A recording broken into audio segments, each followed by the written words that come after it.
the death penalty is another political agenda. Ohio fails to meet 93% of the guidelines set forth to ensure fairness and accuracy in a capital punishment system. The regular public do not know that it costs more to execute someone. From a statistical standpoint, that we absolutely have executed innocent people. Well, since then, it has been determined that that was faulty science.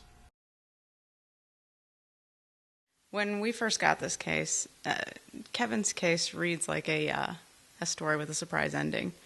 And Tyson Fleming was the first attorney to get Kevin's case in our office, and Kevin had completely exhausted his appeals. And Tyson was troubled by that ending. And so he, as a new attorney, repeatedly kept bringing it up to me. And so Tyson and I began to work on the case together.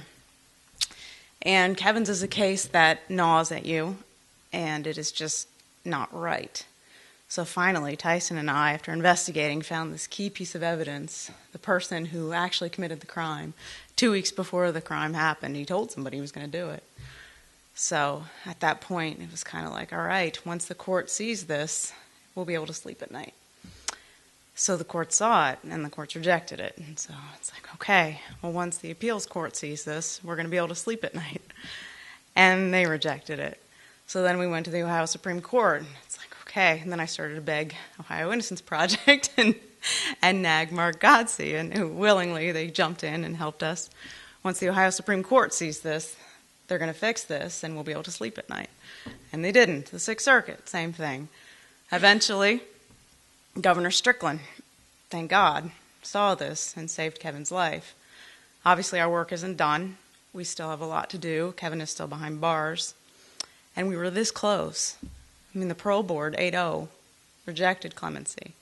But Governor Strickland actually looked at everything, and his counsel, Zach Swisher, actually looked at everything and took the time and the energy to go through everything, just like the Ohio Innocence Project, despite the fact that Kevin is now off of death row, and some might consider his story over.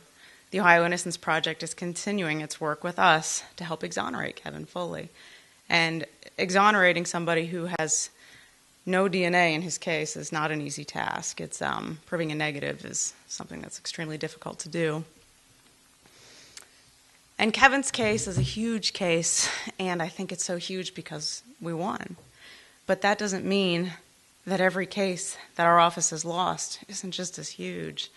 Connie Schultz wrote this wonderful article about me, but this article is about most of the attorneys in our office and in our division who work just as hard on those cases, even though you know there's no chance that you're going to win. And you still work just that hard, and we know that we're in the minority. The majority of Ohioans love our death penalty.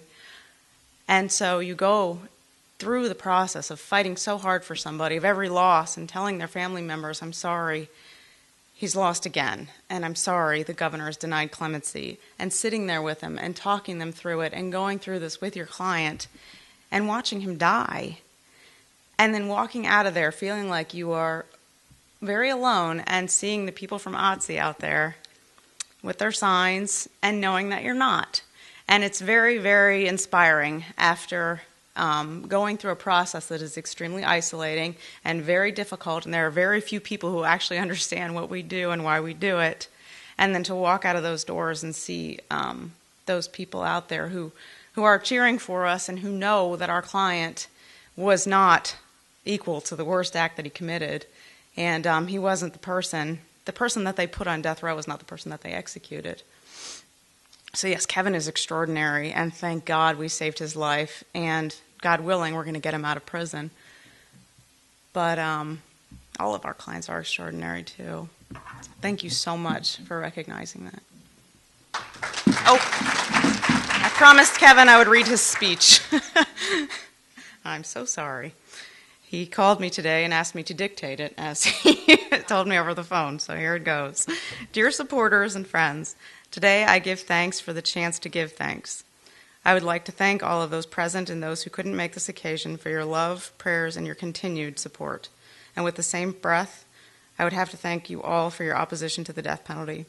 I'd like to give special thanks to my defense team, Ms. Rachel Troutman, Mr. Tyson Fleming, Mr. Andrew King, Mr. John Lewis, Mr. David Mills, Mr. Mark Godsey, and Mr. Tim Young, head of the Public Defender's Office, for making his staff available if and when requested.